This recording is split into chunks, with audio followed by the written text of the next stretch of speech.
Now, today, if you'll permit me, I would like to offer a context for your past.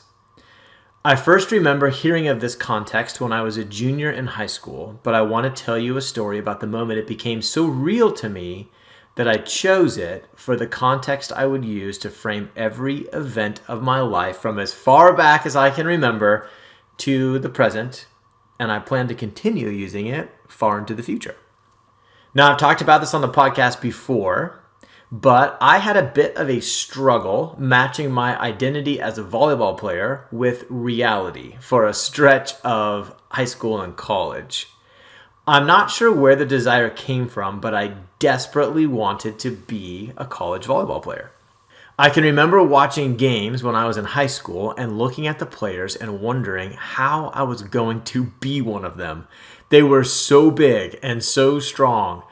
I even have a specific memory of watching one of the Pepperdine women's matches and sitting near Dane Blanton and Dwayne Cameron in the crowd. They were on the men's volleyball team, but they were supporting the women's volleyball team that night. I was looking at the size of their legs compared to the size of mine because we were right next to each other in the bleachers. And I was thinking, it looks like I could eat day and night from October to June. And even if none of that food was ever allowed to leave my body, I still couldn't acquire that much mass. In addition, I have to figure out a way to beat these guys, and I'm currently getting beat by high school players. When it came time for recruiting, the collegiate scouts must have noticed the same problem that I did because my phone never rang. Since I was free of the inconvenience of any college actually wanting me, I was free to choose the college I would play for. And I chose Loyola Marymount University. And whenever anyone would ask why I chose that school, I would answer, semi-honestly, to play volleyball. If they wanted to assume that meant that LMU was in any way aware of my decision-making criteria, that was their business. Now, when the day finally came for tryouts, I walked my skinny legs in amongst the tree trunks, announced my intentions to play volleyball for LMU. I battled through some nerves, and I actually managed a respectable tryout. After some time had passed, the roster was posted on the gym wall, and my name was not on there. I was crushed. I spent the next few minutes replaying the tryout, trying to figure out why this happened. But ultimately, I had that same realization that comes with any significant loss in life. It's over. The tryout is over, and the giant-legged players will enter the arena without me because their leader has determined I don't measure up. There's a lot of detail I could unpack here, but basically I spent the next 2 years in the stands watching with my jaw clenched and shaking my head because I wasn't allowed in the arena. But on my third try, the outcome changed. I was allowed to join the Giants in the arena. So here's what's cool.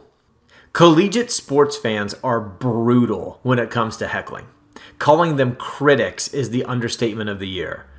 I had been living from the man in the arena quote for years already, and as these young men would shout at me and make sure I was aware of all of my shortcomings, pun halfway intended, I would remind myself, it's not the critic who counts. It's not the critic who counts. On one occasion, I hit a ball during the warm-ups and it rolled over near the stands where the critics were sitting. I jogged over to get the ball as I heard them explain to me, hey, number 7, there's a new rule this year. You're allowed to play standing up. Oh, wait, you're already standing up. Part of me was thinking, okay, that's pretty funny. And part of me was struggling with confidence. As I picked up the ball, I was about 6 feet away from this guy, and I looked up at him. As a coach, I would advise my players not to do that, but I did. He had the giant tree legs that I had been strategizing against for years. He really looked like a volleyball player. Oh, wait, I know this guy. I competed against him in high school. He beat me in high school. I wonder why he's not out. Oh my gosh. This guy isn't allowed in the arena, but I am. As I picked up the ball, I smiled. I'm in the arena. That smile stayed on for 3 seasons.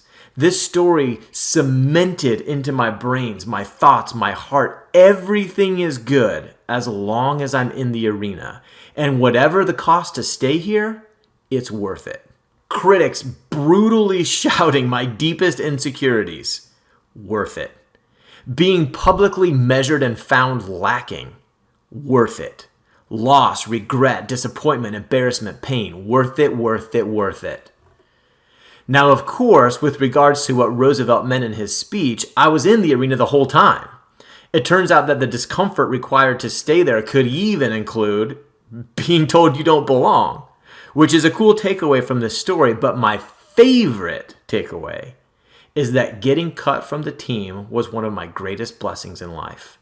I was forced to live outside the literal arena for a while so I could know forever and beyond the shadow of a doubt that I always prefer life in the metaphorical arena.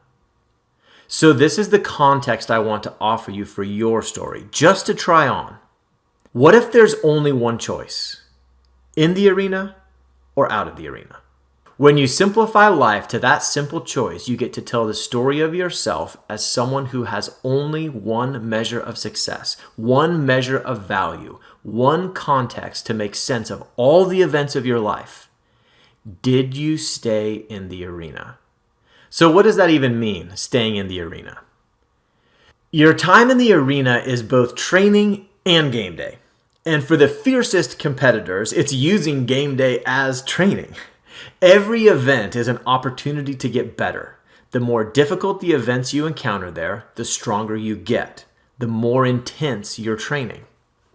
Getting out of the arena, on the other hand, is buffering, numbing, mindless activity, or even inaction.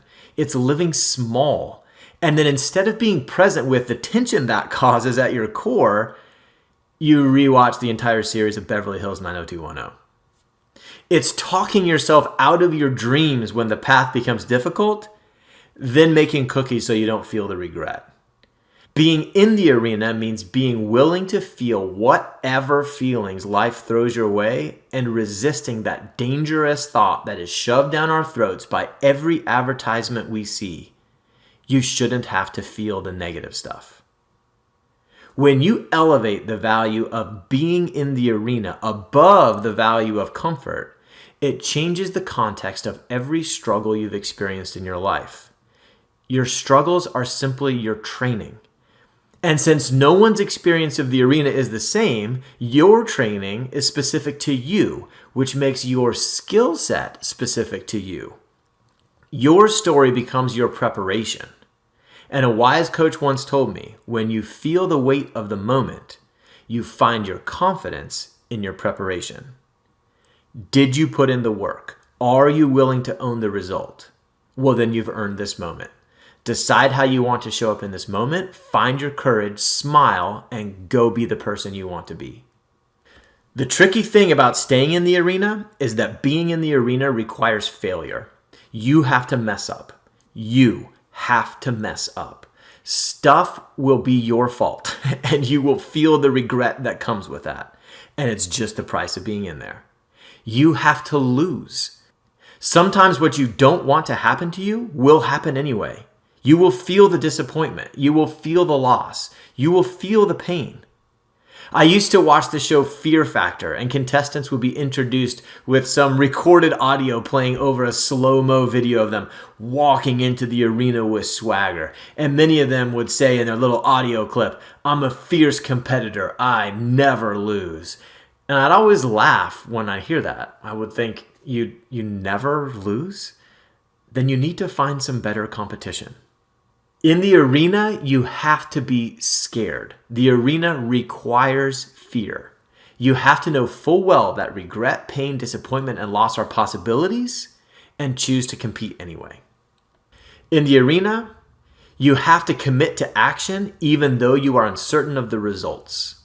Unknown twists and turns lie ahead, and you will be asked to make plans and execute them without knowing what all those twists and turns will be. Finally, you have to be okay that there will be times that you will feel like getting out of the arena. Even though deep down you know that your pride and your value lies only in being in the arena and not what happens in there, you will still find yourself longing for the comfort of the seats just beyond the sidelines. And then you start to feel the regret, the guilt, the shame that comes with thinking those thoughts or indulging in those timid fantasies of rest and comfort. But feeling the regret that comes with having thoughts of giving up is okay, because that regret has already been included when we calculated the cost of being in the arena to begin with. So why would you be willing to do all of this? What do you get from the arena? Well, to name a few benefits, you'll experience love, belonging, joy, trust, creativity, innovation, confidence, accomplishment, value, inspiration, relevance, and purpose. You will learn about true resilience, not the bounce back type of resilience, but the bounce forward type of resilience. People love to claim that they're going to bounce back after something tough happens in their life, but that expression has two main flaws in my opinion. First, it indicates that where you were is where you want to get back to. You want to bounce back. Well, I disagree. Let the bounce make you stronger and lead you to someplace better than where you started. Second, it implies that the bounce was somehow off course or not a rung on the ladder you were climbing. There's this idea that the bounce shouldn't have happened, so I need to get back. I disagree with this too. I believe the bounce was a mandatory piece of your journey because without the strength and lessons gained, you wouldn't be prepared for what lies ahead. When you have this kind of arena resilience, your stumbles aren't any more off course than your victories. Everything you experience is moving you in the right direction. When your story grabs its foundation from being in the arena, even your biggest errors are simply the events that will make you stronger tomorrow. Now, am I always in the arena? Of course not.